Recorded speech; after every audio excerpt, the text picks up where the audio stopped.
Hi friend, David here from Learn Stage Lighting, and this month I am so pumped because we're going to talk about planning your next large event. Now, planning a large event does not mean that this has to be an arena-size spectacular. In fact, when I use the term large, it's really not a great term. To me, what this really means is you're going ahead. You're planning an event. It might be a big church service. It might be a show for your band, a DJ set, a theater show, some sort of event you're planning. You may be planning lighting. That's what we'll focus on here. But we'll also take note of audio-visual stuff that you might be planning too. And last but not least, this is outside of the norm of the size you usually plan, right? If you work week to week, you do small shows, you do stuff at your church, whatever, you're probably in a really good rhythm for planning your usual stuff.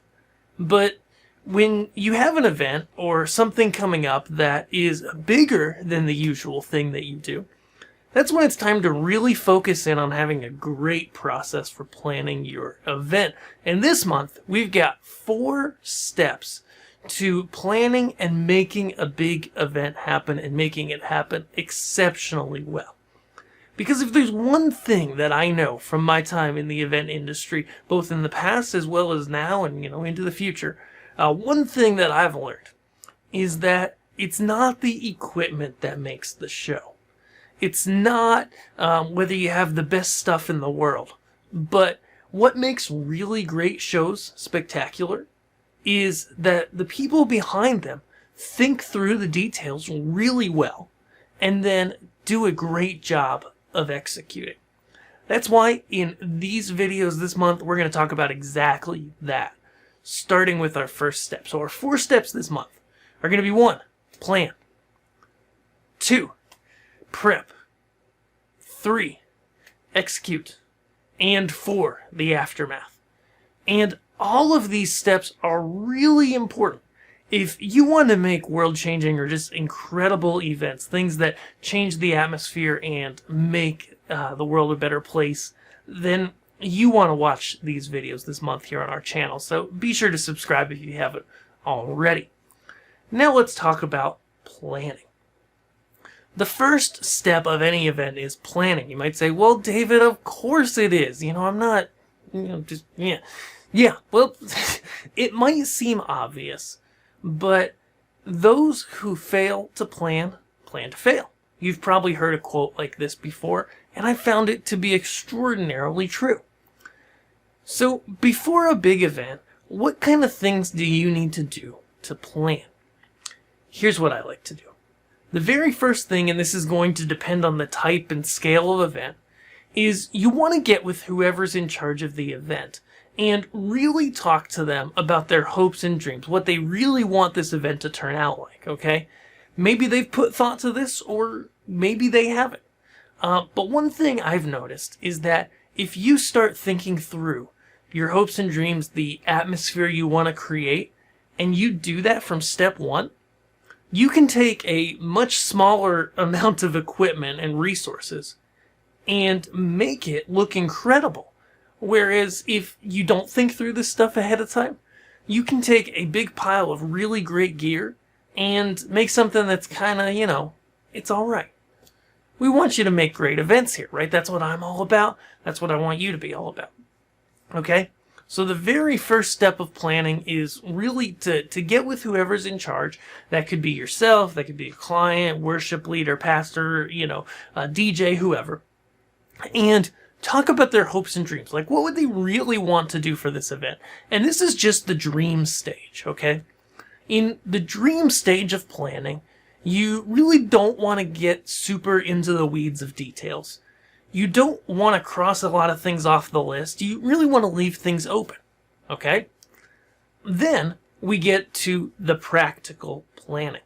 From the dream stage, I like to think in the way that it worked in a production company when I used to work at a production company.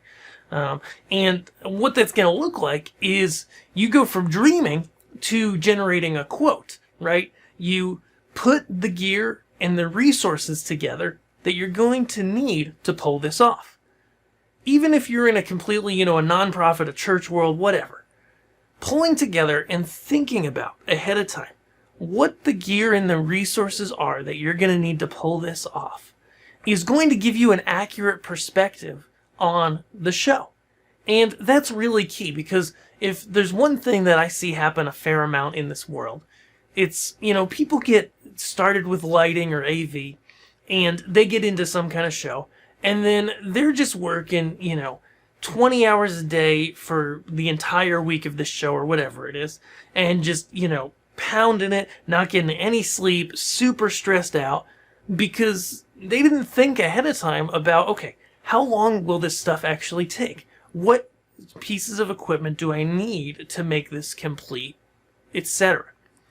And so that's what I call really the generating a quote stage. Now, again, you may not be generating an actual quote, but you're thinking about the gear, the people, the time, the constraints, and making sure that you're plotting out and you're thinking about the very best ways to accomplish what's going to happen. You're going to think about in this stage, okay, what power do I need? Do I need extra power, or will a couple of wall outlets suffice? What type of, how do I get data to everything? Do I get DMX? Do I do splitters? How do I wire this up? Do I use nodes, ArtNet, SACN? How do I get my data to all my lights, okay? How are people going to get on and off of stage, right? All of this stuff is really important. And that's really where the crux of planning comes in, is generating that quote, okay? Once you've come to a good place in that planning stage with whoever you're doing this show for, next you want to go ahead and you want to generate like the pull sheet. Again, back to the production company analogy, because that's where I really cut my teeth in lighting. After the quote's approved and the client signed off and all that, you have what's called a pull sheet, okay? And this is where you list out everything you need for that show, and you send it to the warehouse. Now, sometimes, like I was working at a mid-sized production company, and so that meant sometimes I was pulling my own stuff. I'd still make the pull sheet. Why? Because then you can sit down, you can think, be at a desk and go, okay, what are the items I need? What cables, what lengths, what, etc. What adapters, what converters, what stuff do I need to make this show happen? And you list it all out. Then when you're pulling it, especially if you pull it yourself, or someone who has skills in the warehouse, who knows about these systems, is pulling stuff together, you or that person, or, if it's just your own gear, you're starting to grab stuff, put it together, and you say, oh, wait, I missed something. And so putting that pull sheet together ahead of time is really going to be great. But we're getting ahead of ourselves a little bit next. So in our next video, we're going to talk about prep. How do you prep for a big show or event? How do you make sure you get all the gear ready and really be ready to go so you can hit the ground running, have a really smooth setup, a really smooth show, and bring everything back and make sure all the gear and people get home safe? If you've been enjoying this video and you're just starting with lighting, hop over to LearnStageLighting.com. I've got a free guide that's going to get you started with lighting, and it's going to be matched up to the specific type of lighting you do, whether that's band, church, theater, or DJ, okay? Click here, make sure you go grab that at LearnStageLighting.com, subscribe here on YouTube, and we'll see you in the next video. Thanks.